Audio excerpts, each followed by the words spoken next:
Bismillahirrahmanirrahim. Al-babur rabi'a asyara ari bab nu ka-14 eta fi fadilatil faraidi. Buat merdayakeun pirang-pirang padilahna pirang-pirang kaparduan. Minas solati tina solat. Solat pardu atuh.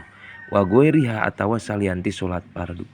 Qala Abdullah as-Sahabibni Gusan fi jawabi su'ali manina ni Abdil Masih ar-Rahib anu jadi pendeta. Qala nabiyuna, nabi urang sadayana ngadawukeun kieu, as-sholatu silatun bainal abdi wa rabbih. Salat itu merupakan penghubung antara hamba jeung dat Allah.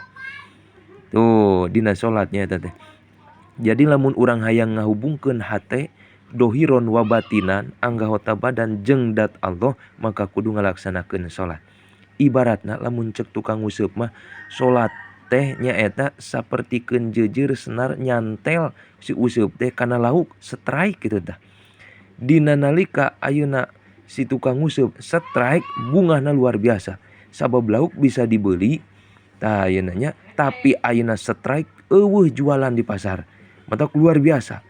Tah dina nalika strike eta teh kabungah luar biasa. Maka keur pikeun jalma nu iman dina nalika ngalaksanakeun salat ngahubungkeun antara dirina jeung dat Allah kudu bunga luar biasa seperti alabatan ayeuna jalma anu nguseup tulis strike gitu.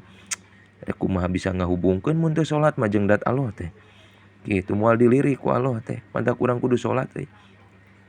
Anu mana fiha ijabatu doa, dina salat teh eta aya ijabah doa. Wa qabulul a'mali, ditarimana amal. Sabab sagala rupa pagawean kahirupan di alam dunia digambarkeun dina salat kitu. Ke dihareup. Wa bargatun fi rizki, can dina salat mah barokah fi rizki. Allahu akbar, sogra telaah kurang.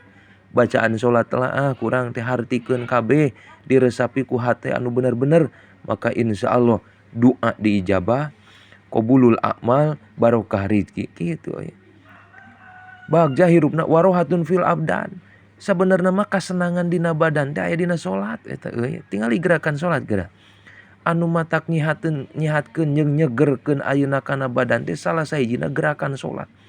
Matak muncul loba lah aya senam salat luar biasanya. Maksudna mah senam gerakan salat gitu. Anu matak jadi muka pori-pori jeung muka ayeuna urat saraf sehingga henteu tegang. Moal satruk mun kitu teh. Mudah-mudahan urang anu sarolat jadi ahli salat sing sarehat bari bisa ibadah. Bahkan wasatrun bainahu wa bainan nar, kayak diharap diterangkeun lah. Bahkan jadi tutup-tutup ieu teh, jadi penghalang antara urang jeung neraka.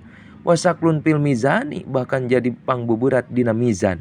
Wajawajun ala sirat wa mitahul jannah, bahkan bisa ngalibatkeun diri urang ku barokahna salat meuntasan sirat jeung bisa jadi kuncina surga. Luar biasa. Pokona dina salat urang sadayana bakal kapanggih naon hakikatna hirup, naon hakikatna urang, naon gunana urang teh kudu silatun bainal abdi wa rabbih. Urang bakal nyambung jeung dat Allah ku barokahna salat insyaallah. Mudah-mudahan nu ngupingkeun sing istiqomah ngalaksanakeun salat.